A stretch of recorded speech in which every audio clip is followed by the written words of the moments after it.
बच्चों, आज class 10 chapter 2 चलो वाला रैखिक समीकरण युग्म प्रश्नावली 3.2 का क्वेश्चन नंबर पहले का छठवां वाला बताऊंगी और बहुत ही आसान तरीके से बताऊंगी कि आप लोग को समझ में आ जाएगा। और ये जो प्रश्नावली है बहुत ही इम्पोर्टेंट है, यहाँ से प्रश्न आते हैं और यहाँ से प्रश्न पूछे भी जाते हैं। तो चलिए देखते हैं प्रतिस्थापन विधि से समीकरण को कैसे हल करते हैं। जैसा कि प्रश्न में हमें समीकरण दिया गया है तो हम लोग लिखेंगे समीकरण 1 से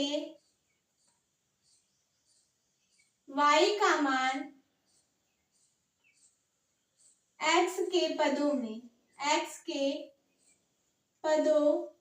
में तो हमारा जो 3x बटा के 2 माइनस 5y बटा के 3 बराबर माइनस का 2। अब हम लोग इसको पक्षांतर करेंगे, माइनस से तो दे प्लस में आ जाएगा, तो हमारा हो जाएगा 5y बराबर बटा के 3 बराबर 3x बटा के 2 प्लस का 2। अब हम लोग क्या करेंगे, एलसीएम लेंगे, भिन्न को हम लोग सॉल्व करेंगे। 5 बटा के y बटा के 3 बराबर 3x बटा के 4 2 प्लस 2 का गुणा 2 में करेंगे 4 बटा के 2। तो y बराबर हमारा आ जाएगा 3x प्लस का 4 बटा के 5 गुणे 2। तो अब हम लोग अंदर गुणा करेंगे तो y बराबर 9x प्लस 12 बटा के 10।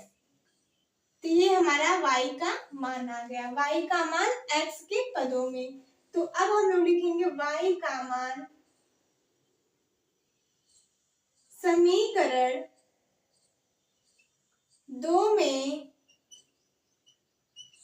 रखने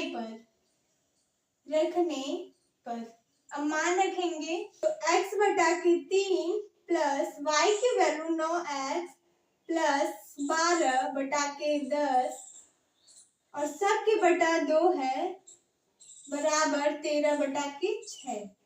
अब हम लोग 2 का गुणा 10 में करेंगे तो हमारा 20 हो जाएगा। x बटा के 3 प्लस 9x प्लस का 12 बटा के 20 बराबर 13 बटा के 6। अब क्या करेंगे, अब हम लोग भिन्न विधि से हल करेंगे इसको। तो हमारा 20x प्लस 3 9x प्लस का 12 बटा के 60 बराबर 13 बटा के 6।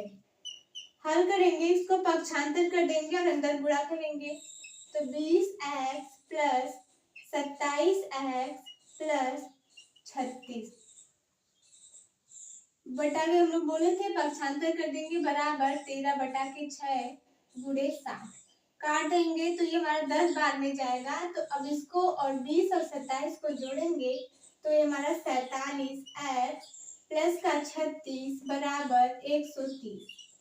अब हम लोग इसको हल करेंगे तो हमारा 47x बराबर 130 माइनस 36। अब हम लोग क्या करेंगे, घटाएंगे तो 47x बराबर हमारा 4 और यहाँ पर हमारा 4 बचेगा और 12 में से 3 जाएगा 94। और हम लोग अब देखिए x बराबर 94 बटा के 47 काटेंगे 2 बार में जाएगा और x बराबर 2। x की वैल्यू हमें कितनी मिली, 2।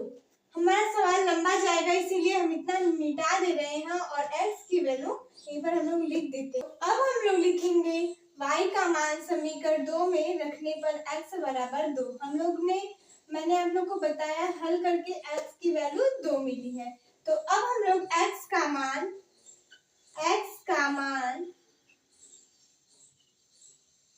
समीकरण 1 में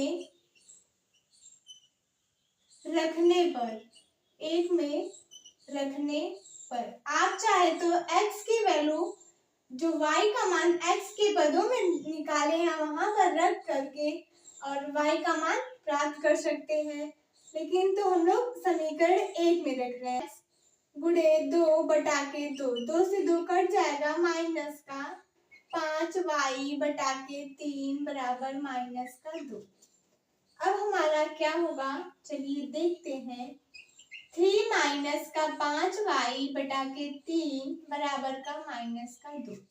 अब हम लोग माइनस को प्लस कर देंगे और माइनस को प्लस कर देंगे, तो 5y बराबर 3/3 प्लस 2 बराबर हमारा हो जाएगा 5y बराबर 5 गुणे 3, 15 हो जाएगा। तो y बराबर 15/3 काट देंगे तो y की वैल्यू 3 मिलेगी। 3 बचे 15, 5 3 15। तो अतः x बराबर 2 व y बराबर 3, ये हमारा आंसर हो जाएगा।